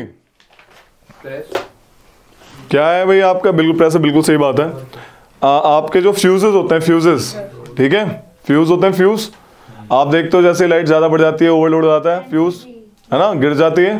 पहले फ्यूज होते थे, वो देखे होंगे तुमने क्वार्टर में, छोटे ऐसे निकाल के और ऐसे फिट करते थे, राइट? तार वाले। तो तार जो है इस मटेरियल का बनाया जाता था कि उसका हीटिंग इतना होगी अगर जैसे ओवरलोड हो जाए मामला, जल जाए और सीधा कनेक्शन टूट जाए। इससे क्या देखिए, इससे फायदा क्या होता था, कनेक्शन टूट जाएगा तो भैया आपके घर में आग नहीं लगेगी। अभी तो एमसीबी होती है तो गिर जाती है फटाक से, राइट, अच्छे हैं। पहले फ्यूज होते थे, तो फ्यूज को यूज करने का जो मामला आया वो यहां से आया, heating effect of electric current. ठीक है, आपके जो बल्ब होते थे पहले थॉमस अल्वा एडिसन वाले, वो जो 100 वाट का बल्ब आता था, है ना, फिलामेंट वाले, किसका बना होता था फिलामेंट? टंगस्टन। कौन सी गैस डालते थे उसके अंदर, बल्ब के अंदर? Helium, helium, argon, argon, nitrogen. भैया हीलियम और आर्गन डलती है। नियॉन तो वो जो जैसे स्कैटरिंग लाइट नहीं होती, जो बहुत सारे मतलब डिस्को में होती है, वो होती है नाइट्रोजन। नाइट्रोजन एंड आर्गन डलती है, ठीक है, तो उसमें यूज होता है आपका heating effect of electric current. उसमें क्या होता है, फिलामेंट तेज जलता है, उसको लाइक हीट करता है, कि उसको हीटिंग उसका like around 3000 degree Celsius kelvin इतना उसका टेम्परेचर होता है, तो उसमें आग नहीं लगती, वो बस अपनी हीट से ही आपको लाइट प्रोड्यूस करता है, filament, heating effect of electric current, right. Open air में वो एकदम ही सेकंड में ही बर्न हो जाता है। तभी तो उसमें लाइक नॉर्मल नाइट्रोजन नहीं डालते कि इंसुलेटर प्रोवाइड हो उसमें। तो लिख लो इसको कि joules law of heating is used in electric bulb. Law of heating है ना, electric effect of heating current, heating effect of electric current. इसमें लिखो फिलामेंट ऑफ इलेक्ट्रिक बल्ब किसका बना होता है, made of tungsten. The bulb carries the two gases, argon and nitrogen. Argon and nitrogen.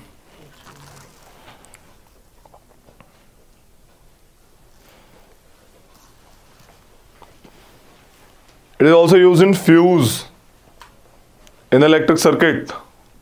Fuse. Fuse जो होता है electric fuse, it is use in electric fuse. Short circuit होने से उसका क्या करता है, उसका जो मटेरियल बनाते हैं हम उसका, जो इतना कम हीटिंग का बनाते हैं कि फटाक से जल जाए, ठीक है। तो लिख लो, during short circuiting in fuse, during short circuiting in fuel, in fuse the current become zero. आता है क्वेश्चन ये, शॉर्ट सर्किट में क्या होता है, करंट जीरो तो ऑब्वियसली टूट जाएगा, है ना, सर्किट ब्रेक हो जाएगा, करंट टूट जाएगा, जीरो हो जाएगा। अब यही जो फॉर्मूले हैं पावर के, ये 3-4 फॉर्मूले हैं, इनको लाइक ड्राइव करके भी दिखा रहा हूँ, नॉर्मल बता भी रहा हूँ।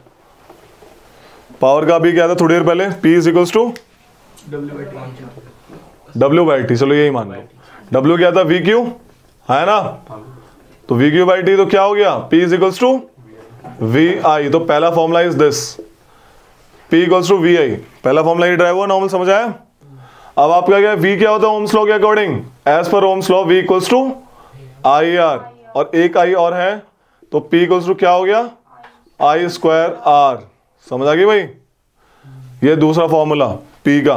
और तीसरा फॉर्मूला कैसा आएगा, I²R को मल्टीप्लाई कर दो, अगर मैं ऊपर से भी और नीचे से भी RR से मल्टीप्लाई, कोई दिक्कत होगी नहीं होगी, है ना। ऊपर के R से मल्टीप्लाई करूँ तो क्या हो जाएगा, I²R² हो जाएगा, नहीं हो जाएगा, और नीचे R हो जाएगा।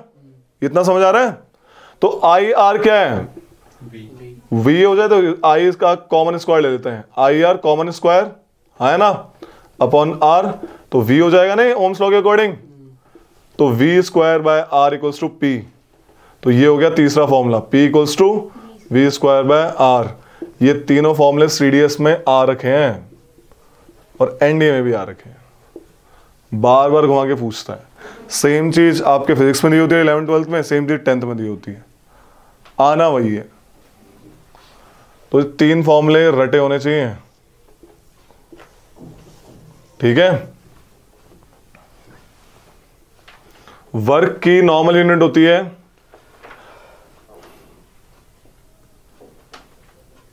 जूल। तो एक चीज दिखाता हूं तुमको, P इक्वल्स टू क्या होता है, W/T, है ना। तो P की यूनिट होती है, पावर की यूनिट होती है वॉट, सुना है सब, तो वॉट, और बड़ी यूनिट क्या होती है, किलोवाट। समझ आई इतनी सी बात। तो वर्क क्या हो गया, हो जाए फिर किलो जूल, है ना, और टाइम की हो जाएगी R, है ना। तो R को इधर ले जाएंगे तो 1 kilowatt R is equal two kilo joule, 1 kilo joule, right. तो 1 किलोवाट आवर को 1 किलो जूल कह लो, ठीक है, या फिर कह लो 1 किलोवाट आवर, ओके। साथ में जब इसको मल्टीप्लाई करते हैं सेकंड से, 1 किलोवाट आवर, दिस में 1 kilowatt hour into like R को, एक आर में कितने मिनट्स होती हैं? 60 मिनट्स, और एक सेकंड, एक मिनट में कितनी सेकंड होती है? तो 60 इंटू 60 कर देंगे एक तरीके से। तो ये आंसर बाद में आता है इसका 1 किलोवाट आवर का is equals to 3.6 into 10⁻6 joules. ये मामला बहुत बार आता है कि 1 किलोवाट आवर किसके इक्वल होता है? 3.6 इंटू 10⁻6 जूल्स, ओके। तो लिख लो इसको, 3.6 into 10⁻6 joules is 1 kilowatt hour. इसको बोलते हैं 1 यूनिट भी बोलते हैं। आती है ना यूनिट आपकी इलेक्ट्रिसिटी की, 1 यूनिट, 2 यूनिट। लिख लो सुधीर, लिख लिया? तो ये था आपका इलेक्ट्रिसिटी वाला मामला, ओके। नॉर्मल इलेक्ट्रिसिटी में इससे बाहर कुछ नहीं आएगा, बार बार यही आएगा, ठीक है भाई। अब है magnetic effect of electric current. क्या है? Magnetic effect of electric current. जिस भी कंडक्टर में से इलेक्ट्रिसिटी जाएगी वो मैग्नेटिज्म प्रोड्यूस करेगा। उसके सामने आप कंपास निडल रखोगे जो मैग्नेटिज्म नापता है, वहां पे वो डिफ्लेक्ट करेगी। इतनी सी बात है, नॉर्मल सी बात, ठीक है। This is magnetic effect of electric current. कैसे पता लगता है कौन सी मैग्नेट ज्यादा खतरनाक है, कैसे उसकी लाइक मैग्नेटिज्म ज्यादा है? उसकी फील्ड लाइन से। अगर कोई मैग्नेट है भाई, अगर कोई भी मैग्नेट है, suppose it is a magnet, इसके 2 पोल होते हैं। हाँ भाई, क्या नाम मनीष, कौन से पोल होते हैं? North pole, south pole. अगर मैं यहाँ पे छोटी छोटी आयरन फिलिंग्स डाल दूंगा, क्या डाल दूंगा? बुक में देखो, फटाक से दिखेगा बुक में। फिगर 13.2 देखो, फिगर 13.2, 13 चैप्टर दिख रही है?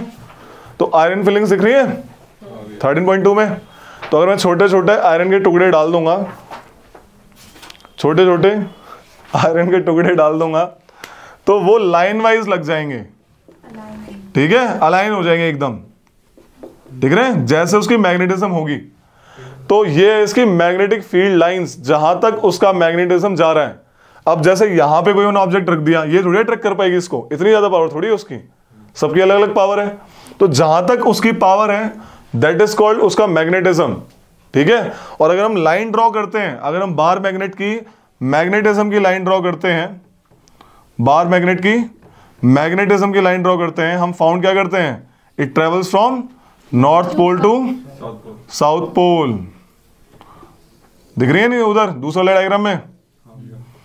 और जब मैग्नेट के अंदर जाती है वो लाइन साउथ से नॉर्थ, तो ये डायरेक्शन होती है basically. Outside the magnet it is from north to south, दिख रही है रे? और इनसाइड द मैग्नेट फ्रॉम, ये कभी भी क्रॉस नहीं करती एक दूसरे को, कभी भी काटेंगी नहीं, ठीक है। हमें लगेंगी लेकिन काटती नहीं है। क्यों ऐसा? द रीजन इज बीइंग, अगर ये कहीं पे क्रॉस करती हैं, यानी उस पॉइंट पे कंपास निडल 2 डायरेक्शन दिखाएगा, ऐसा तो पॉसिबल ही नहीं है। एक टाइम पे 2 डायरेक्शन कैसे दिखा देगा? तो ऐसे पता लगा, चाहे या तो नॉर्थ दिखाएगा साउथ दिखाएगा। अब नॉर्थ साउथ थोड़ी दिखा देगा दोनों एक बार में। तो इससे पता लगा कि भाई मैग्नेटिक फील्ड लाइंस कभी भी क्रॉस नहीं करती, they are parallel inside the magnet and they form the circular loops, right. ये कहानी। तो लिख लो इसको हल्का सा कि हाँ भाई वेक्टर इसकी ना डायरेक्शन और वो भी है, क्या कहते हैं, तो क्या होगा ये? Scalar vector. हाँ भाई, क्या नाम है इसका? Veer Singh. What is scalar? Scalar quantity क्या होती है तुम बताओ? जिसकी कोई डायरेक्शन ना हो, जिसकी डायरेक्शन बस मैग्नीट्यूड हो। Example? Example force. Force is a scalar? नहीं, उसकी होती है डायरेक्शन, तो क्या होगा वो? वेक्टर। वेक्टर होगा। What is scalar? Example? Speed और वेलोसिटी में क्या फर्क है? Speed is scalar, velocity is vector. Speed और वेलोसिटी दोनों सेम ही होती है, बस डिफरेंस क्या होता है? एक में डायरेक्शन होती है, दैट इज वेलोसिटी, स्पीड में नहीं होती, ठीक है। तो लिख लो magnetic field, magnetic field is a quantity that has both direction and magnitude. It is a vector quantity. Magnetic field is a quantity that has both direction and magnitude. Therefore it is a vector quantity. Late क्यों है आज? लिख लो कि in a bar magnet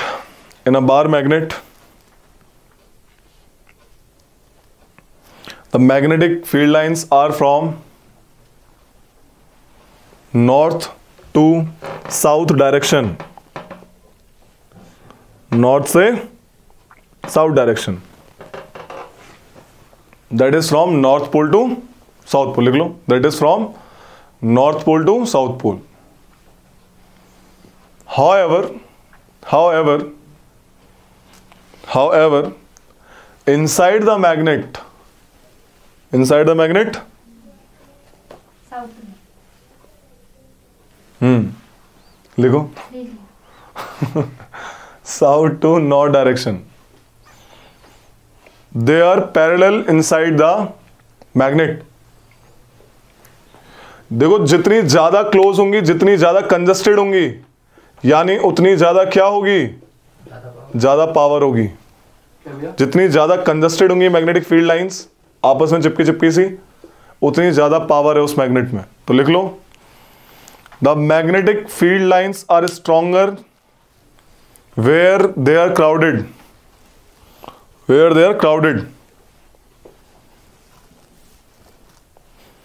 Okay, अगला line लिखो. No two magnetic field lines can cross each other.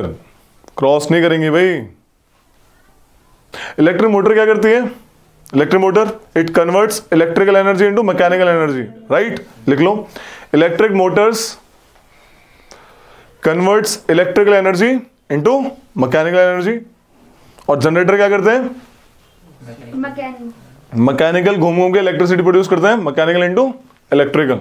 लिख लो, electric generator works on the principle of electromagnetic induction. Electric generator works on the principle of electromagnetic induction, that is it converts the mechanical energy into electrical energy. It converts the mechanical energy into electrical energy. मैंने बताया electric current कौन नापता है? Measure. Word is measure. कौन measure करता है? Raveer Singh. Sir ammeter. Ammeter. Detect कौन करता है? Sir galvanometer. लिख लो, the galvanometer is the instrument. The galvanometer is the instrument which detects the electric current. Which detects the electric current. Right.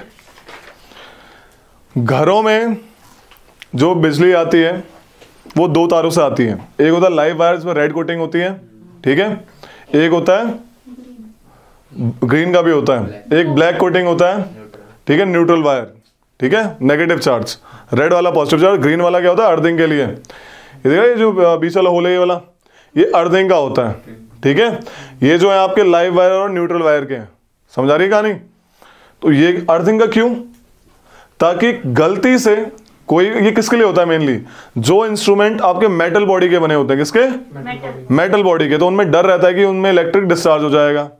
ताकि वो डिस्चार्ज आपको ज्यादा इफेक्ट ना करे, हम अर्थिंग प्रोवाइड करते हैं. ओवरलोड होने से करंट ज्यादा फ्लो होना शुरू हो गया. अर्थिंग से क्या होता है? हम इसका एक वायर जाता है. अर्थिंग में क्या होता है? ये वायर गया आपके अर्थ में, जाके एक चिप होती है, वहां पे आके उसको लगा देते हैं. तो वायर से सीधा करंट जाके अर्थ में न्यूट्रल होगी. अर्थ का इलेक्ट्रिक पोटेंशियल जीरो होता है. क्या होता है? तो जीरो से मिलेगा कोई भी तो क्या बनेगा? जीरो ही हो जाएगा. So kind of that thing. That's how we provide earthing to remove the mishappening. ठीक है. तो ये कहानी है. लिख लो, earth electric potential is zero. Earth electric potential is taken zero conventionally. हमारे घरों में जो बिजली आती है उसका वोल्ट कितना होता है? 220. वोल्ट किसका, किसके बीच का electric difference, live wire and neutral wire के बीच का। लिख लो the electric potential between the live wire, bracket में लिख लो रेड और positive, the electric potential between live wire bracket में पॉजिटिव वायर या फिर red wire and black wire that is neutral wire, and neutral wire, उसमें black लिख लेना और नेगेटिव लिख लेना, नेगेटिव, ठीक है, नेगेटिव और black is taken to be 220 volts, 220 volt का इलेक्ट्रिक पोटेंशियल आता है आपके घरों में। एसी आता है डीसी, एसी आता है ऑल्टरनेट करंट, डीसी आया तो झटका मार के वहीं निकल लोगे। We have AC supply, alternating current supply. और क्या होता है देखो रे, दो तरह के स्विच होते हैं हमारे घरों में, एक छोटा वाला और देखो एक नॉर्मल बड़ा वाला स्विच है नीचे। इसमें करंट की सप्लाई अलग अलग होती है, ये 5 एम्पियर का है, वो 15 एम्पियर का है। लिख लो we have 2 type of electrical switches in our homes, 5 ampere and 15 ampere. 15 ampere for heavier appliances. किस फ्रीक्वेंसी पे आता है current, 50। We have 50 hertz of frequency, we मतलब इंडिया में है ये प्रोसेस, ठीक है। 50 hertz of frequency of power,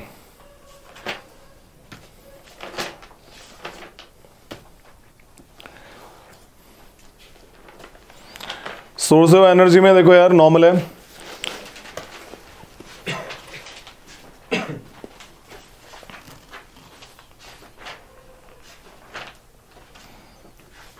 biomass करवा रखा है, अरे नहीं करवा रखा, इसमें बस न्यूक्लियर वाला लिखो। न्यूक्लियर एनर्जी क्या होता है, nuclear energy what is nuclear energy Harivansh? Nuclear power plant से जो एनर्जी जनरेट होता है उस न्यूक्लियर, पहले एक नॉर्मल बोलता हूँ, देखो हमारे ना 2 टाइप के सोर्सेज हैं, कन्वेंशनल जो हम पहले से यूज कर रहे हैं और एक नॉन कन्वेंशनल जो अभी नए नए यूज करना हमने शुरू किए हैं, राइट। कन्वेंशनल जैसे कि कोल, पेट्रोलियम, फॉसिल फ्यूल वाले। सबसे ज्यादा कौन सी एनर्जी का सोर्स है हमारे पास, लिख लो इसको, sources of energy in decreasing order. Number 1 पे क्या है, coal. Double helical model of DNA किसने दिया है रे, सिमरन?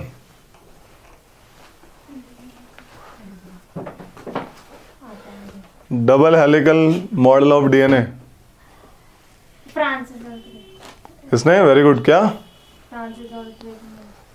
वॉटसन एंड क्रेक ने, आता है ये भी क्वेश्चन, लिख लो इसको, नोट करके लिखो। Double helical model of DNA was given by Watson and कर्क, वॉटसन एंड क्रीक, CRE के। वॉटसन 2 साइंटिस्ट का नाम है। Double helical model of DNA is given by Watson and creek, ठीक है, क्रीक। देखो भाई ऑर्डर बता दे। ऑर्डर सबसे पहला है कोल, मतलब कि हाँ कोल सबसे ज्यादा यूज करते हैं हम। सेकंड पे हाइड्रो पावर प्लांट्स, सेकंड पे क्या करेंगे, हाइड्रो पावर प्लांट्स। थर्ड पे petroleum and natural gas, petroleum and natural gas. Fourth पे न्यूक्लियर। पांचवे पे विंड। ये सोर्स है भाई, तभी हम चिल्लाते रहते हैं कोल मत ज्यादा खर्च करो, मत ज्यादा खर्च करो, खत्म किए तो खत्म हो जाएंगे। ये नहीं है रिन्यूएबल, दोबारा पैदा नहीं हो सकते। Coal, hydro power plant, petroleum and natural gas, nuclear power plant and wind farms. Okay, conventional sources क्या है? नंबर 1 पे फॉसिल फ्यूल्स, है ना? क्या होता है रे Veer Singh fossil fuel? Sir जो फॉसिल से बनते हैं, मतलब सर जो अर्थ क्रस्ट में होते हैं और काफी मतलब वैसे बोन्स वगैरह और गैसेस से वो काफी टाइम तक कंप्रेस होके बनते हैं। Million of years. क्या होता है फॉसिल फ्यूल? जो डेड प्लांट्स और डेड बॉडीज और जमीन के अंदर दब जाती है। फॉसिल मतलब सही बोला, फॉसिल मतलब सही बोला, डेड प्लांट्स एंड एनिमल्स, ठीक है। डेड लिविंग ऑर्गेनिजम्स, उनकी जो हड्डियां बच गई, जो गली नहीं, डिकम्पोज नहीं हुई, उन्हें फॉसिल बोला गया। उनको कंप्रेस करके high temperature and high pressure पे वो कन्वर्ट हो जाते हैं किसमें? कोल में। कार्बोनाइजेशन हो जाता है उनका, कार्बन में कन्वर्ट हो जाते हैं, ठीक है। अगर धरती के अंदर होंगे तो कोल बनेगा, पानी के अंदर होंगे, समुद्र के अंदर होंगे तो पेट्रोलियम एंड नेचुरल गैस बनेगी। सेम चीज है, बस मामला अलग अलग हो रहा है, ठीक है भाई। तो फॉसिल फ्यूल नॉर्मली पता है सबको, coal, petrol, natural gas. Hydro power plants क्या होते हैं? डैम सुना है? डैम्स, पानी क्या करते हैं? पानी को फ्लो करवाते हैं। स्वदेश मूवी देखी है? नहीं। शाहरुख खान की? गाना सुना। बिजली बनाता है कावेरी अम्मा। बिल्कुल, ये टरबाइन लगा दिया, पानी से टरबाइन घूमता है, ये जब घूमेगा तो इलेक्ट्रिसिटी प्रोड्यूस करेगा, ठीक है। तो काइंड ऑफ दैट थिंग। तो ऐसे हाइड्रो पावर प्लांट्स बनते हैं हमारे। कुछ नेचुरली बनते हैं, जैसे ऊपर वाली रिवर्स जो है नेचुरली बनती है, और जहाँ पे नेचुरली नहीं बनता, वाटर की लेवल नहीं मिलता, वहाँ पे डैम बनाते हैं हम लोग। तो ये है हाइड्रो पावर प्लांट, डैम की वजह से टरबाइन घुमाते हैं और इलेक्ट्रिसिटी प्रोड्यूस करते हैं, राइट। तो एक कन्वेंशनल सोर्सेज हैं, ओके। एक न्यूक्लियर सोर्सेज के बारे में बात करते हैं। Nuclear sources, nuclear source of energy में दो टाइप की चीज होती है, एक होता है फिजन, एक होता है फ्यूजन, ठीक है। क्या डिफरेंस है दोनों में? Nuclear number one is fission और एक फ्यूजन, है ना। तो क्या डिफरेंस होता है दोनों में? फिजन होता है बेसिकली टूटना, ठीक है, टूटना, तोड़ रहे हैं, इसको जोड़ना, कंबाइन करना, इसमें हीलियम आयन जरूर निकलेगा, ठीक है। तो कभी भी heavy atoms, radio active atoms की न्यूक्लियस को तोड़ने से एनर्जी निकलती है, जो उसको कहते हैं न्यूक्लियर फिजन की वजह से एनर्जी निकलना, ठीक है। नॉर्मली जो हम यूज कर रहे हैं आज के टाइम में न्यूक्लियर रिएक्टर्स जो हमारे हैं, कहाँ पे हैं? Narora, Kalpakkam, Kakrapar, Kudankulam power plant. ये एक कुलम तो है ना इन वर्किंग अभी? इन वर्किंग तो वही है इंडिया का। क्या? कुलम जो है कुदनकुलम, वही। ये जितने भी नाम बोले सब वर्किंग है, ठीक है। कुदनकुलम, कलपक्कम, काकरापार, नरोरा, ठीक है, ये सब वर्किंग है। आपका राणा प्रताप वाला भी है राजस्थान का, वहां पे भी है, ओके। तो ये जो मामले हैं, यहाँ पे न्यूक्लियर फिजन होता है। क्या होता है?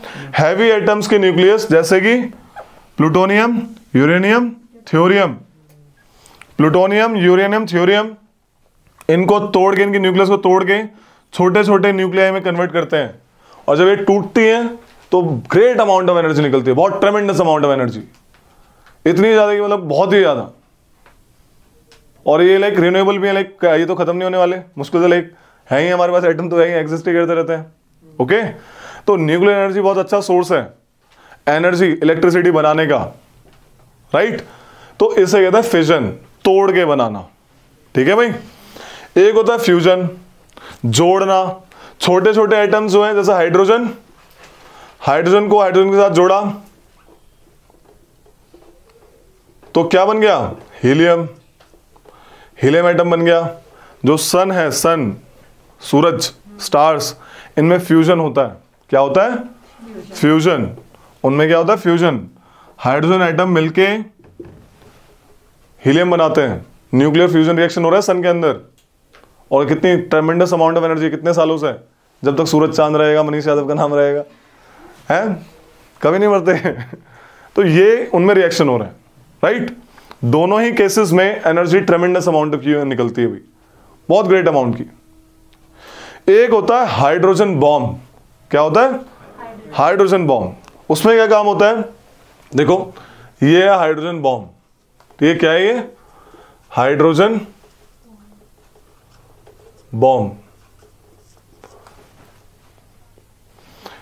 ये काम करने के लिए इनको ऑब्वियस है, छोटे छोटे आइटम को बड़ा आइटम बनाने के लिए, हीलियम बनाने के लिए ग्रेटर अमाउंट ऑफ एनर्जी भी लगती है। टेम्परेचर ज्यादा होना चाहिए, प्रेशर ज्यादा होना चाहिए।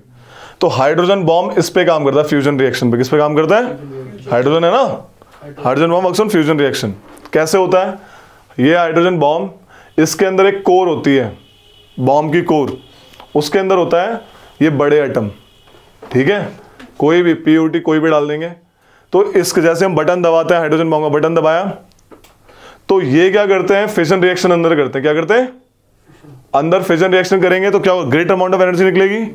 ग्रेट अमाउंट ऑफ एनर्जी निकलेगी तो फाइनली हाइड्रोजन बॉम्ब को एक्टिवेट कर देंगे, क्योंकि यही काम होना बताया अभी मैंने, उनको एनर्जी चाहिए चिपकने के लिए। और जैसे ही ये मामला होता है बम फटता है फिर तगड़े तरीके से। तो हाइड्रोजन बॉम्ब में एक्चुअल में मामला फ्यूजन वाला होता है, लेकिन उसके कोर में फिजन होता है। समझ आ गई? कौन सा? इसी जो एनर्जी निकल रही है, हायर टेम्परेचर प्रेशर, प्रेशर भी तो निकालेगी, कोर के अंदर है, बाहर नहीं है, कोर में, ठीक है। तो मस्त तरीके से हाइड्रोजन बॉम्ब को फिर डिटोनेट करते हैं वो लोग। तो लिख लो इसको। आपने बताया खत्म नहीं होंगे, खत्म क्यों नहीं होंगे? खत्म मतलब कि एटम्स हैं, जहां पे खदान होगी मिनरल की तरह निकलते रहेंगे, बना नहीं सकते ना। ये हार्मफुल है, इनका आइसोटोप्स के रेडिएशंस निकलती रहती हैं। ओके, जिस कंट्री में इनकी खदानें हैं वो लाइक मेजर अमाउंट में एलिमेंट्स एग्जिस्ट करते हैं किसी ना किसी फॉर्म में। हाइड्रोजन एटम खत्म नहीं होगा कभी, ठीक है। एलिमेंट्स ही तो हैं, plutonium, thorium and like kind of that thing, they always exist. इनको बस हमें यूज करना आना चाहिए, ये कहानी है। तो लिख लो इसको, न्यूक्लियर एनर्जी के बारे में लिखो भाई। In fission reaction nuclear energy डालो, उसमें लिखो in a process called nuclear fission या फिर in fission reaction the nucleus of heavy atom the nucleus of heavy atoms such as uranium, plutonium and thorium. In a process called nuclear fission, the nucleus of heavy atom called such as uranium, plutonium and thorium, when bombarded with low energy neutrons,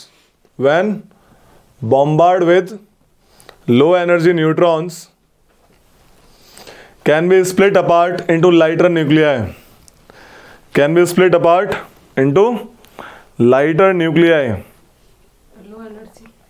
low energy neutrons, हाथ तेज चला लो वरना story छोड़ोगे SSB में। Low energy neutrons can be split apart into lighter nuclei.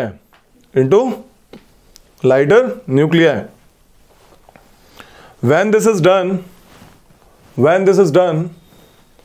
a tremendous amount of energy is released.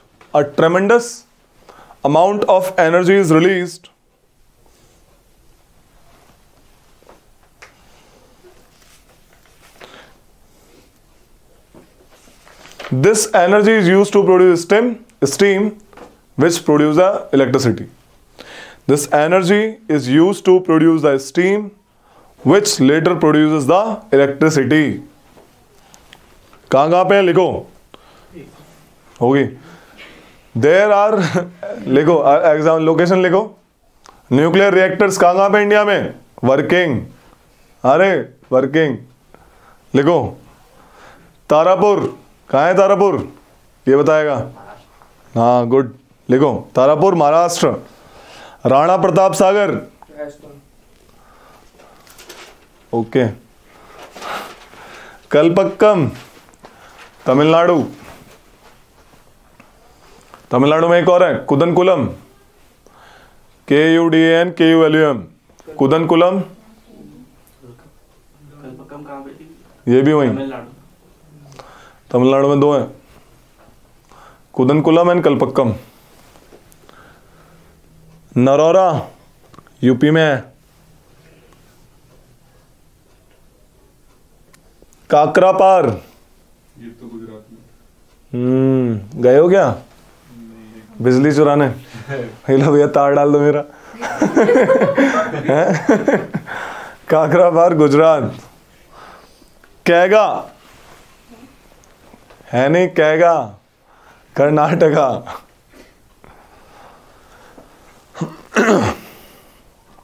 India 3% energy produce करता है nuclear reactor से, बस 3% of the total. बाकी ये कंट्रीज, डेवलप कंट्रीज 30% प्रोड्यूस करते हैं। बताओ, लिख लो नॉर्मल, लिख हाँ, छोड़ो इसको, ठीक है। लिखो, in sun nuclear fusion reaction happens.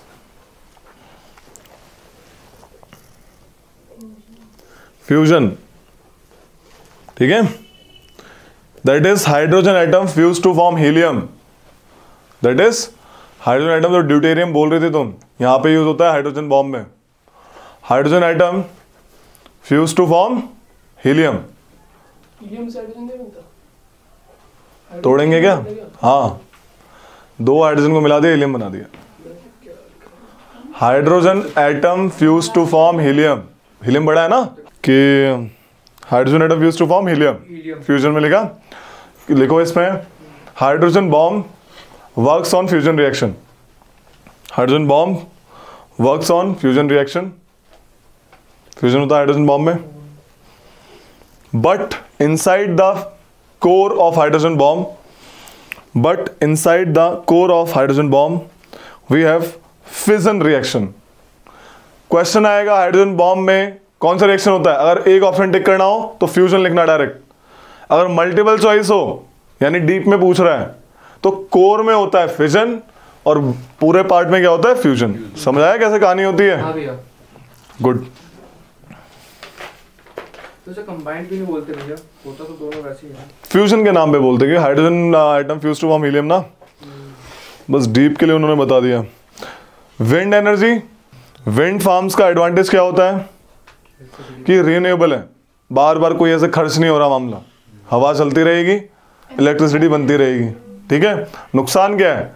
हर जगह लगा सकते, यानी कि अपने घर के ऊपर ही टांग दिया एक विंड फार्म, क्योंकि जहां पे एवरेज वेलोसिटी विंड की 15 किलोमीटर पर आवर होनी चाहिए। कितनी?